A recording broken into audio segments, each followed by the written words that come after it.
Bonjour à toutes et à tous et bienvenue sur cette chaîne.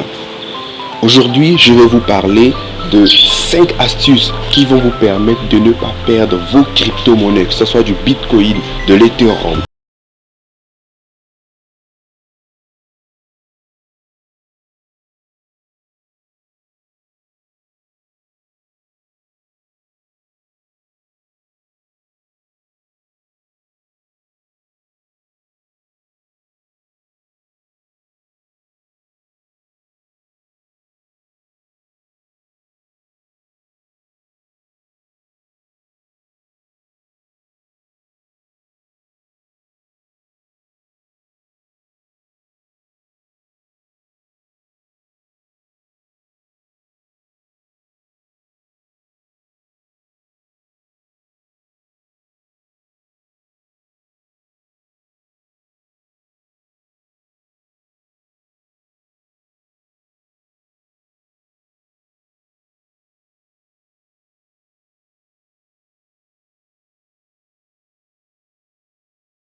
Et pour utiliser un mot de passe fort, n'essayez surtout pas de créer un mot de passe de ce genre, par exemple.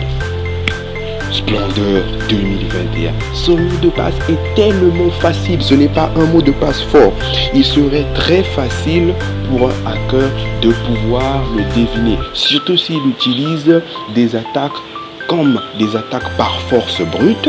Il serait très facile pour lui de retrouver votre mot de passe en un laps de temps, en un temps très réduit. Donc, par exemple, si vous voulez utiliser Splendeur 2021, si vous voulez le rendre plus difficile ou si vous voulez le rendre comme étant un mot de passe fort, ce que vous devriez au contraire faire, c'est de remplacer le premier S de Splendeur par le dollar par exemple, vous remplacez le L par un point d'exclamation, vous remplacez tous les E par les 3 et vous remplacez le 0 dans 2021 par O et vous remplacez le 1 par un point d'exclamation. Voilà un exemple d'un mot de passe fort. C'est un exemple d'un mot de passe fort. Surtout, n'oubliez pas lorsque vous créez vos mots de passe.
sur votre smartphone, le plus souvent, les navigateurs actuels ou browsers vous demandent d'enregistrer vos informations dans le navigateur afin que à la prochaine connexion, vous n'ayez pas à retaper le mot de passe. Le mot de passe de ce site sera enregistré dans votre navigateur. Mais je vous dis que c'est une très mauvaise idée. C'est une très mauvaise idée. N'utilisez jamais cela. N'enregistrez jamais. Refusez toujours lorsque vous dites oui ou non, mais cliquez toujours sur non, que ce soit sur votre smartphone, que ce soit sur votre PC. Pourquoi je le dis? Parce que ce mot de passe n'est pas chiffré. Ce mot de passe est stocké dans votre navigateur. Tout le monde peut y avoir accès. Il suffit qu'il rentre dans les options de votre navigateur, de votre smartphone ou celui de votre PC. Il pourra récupérer votre mot de passe. Surtout, n'essayez pas d'enregistrer. C'est tellement... Vous avez dit, mais je fais ça pour gagner du temps, afin de ne pas retaper le mot de passe la prochaine fois. Mais c'est déjà une faille de sécurité qui peut créer un problème afin que vous puissiez perdre vos bitcoins, vos études.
Déconnectez-vous toujours à la fin. Lorsque vous savez que vous avez fini sur votre back-office par exemple, veuillez toujours vous déconnecter. C'est très important.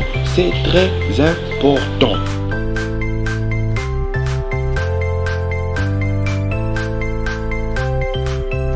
Numéro 5, ne cliquez jamais sur n'importe quel lien. Vous allez me dire, oh, tu m'as fait attendre jusque là afin de me dire que je ne clique jamais sur n'importe quel lien. Oui, bien sûr, c'est très important.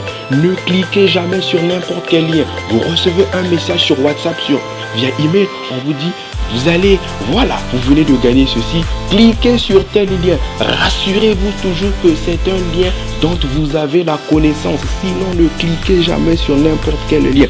Pourquoi je le dis? Parce que ces liens peuvent être une source d'installation d'un cheval de Troie dans votre PC ou sur votre smartphone. Aujourd'hui, il est très fréquent d'envoyer des liens via WhatsApp, via Telegram, peu importe, afin de vous hameçonner. C'est ce que l'on appelle le phishing en sécurité informatique ou l'hameçonnage en français. Dès que vous allez cliquer sur ce lien, c'est fini, vous avez été hameçonné et voilà. Vous venez d'installer un cheval de Troie sur votre smartphone, ce qui va créer une porte dérobée. Et le hacker pourra maintenant se servir de cette porte dérobée de pouvoir extirper toutes les informations dont il en a besoin. dès que vous saisissez les mots de passe, il pourra les récupérer à sa guise. Il pourra voir vos cartes de crédit. Il pourra voir vos mots de passe que vous tapez lorsque vous connectez sur votre wallet Bitcoin, dans votre compte où vous aviez investi. Il pourra avoir toutes ces informations et vous pourrez être piraté. Vous pourrez être piraté. Alors, faites très attention. À cela. Vraiment.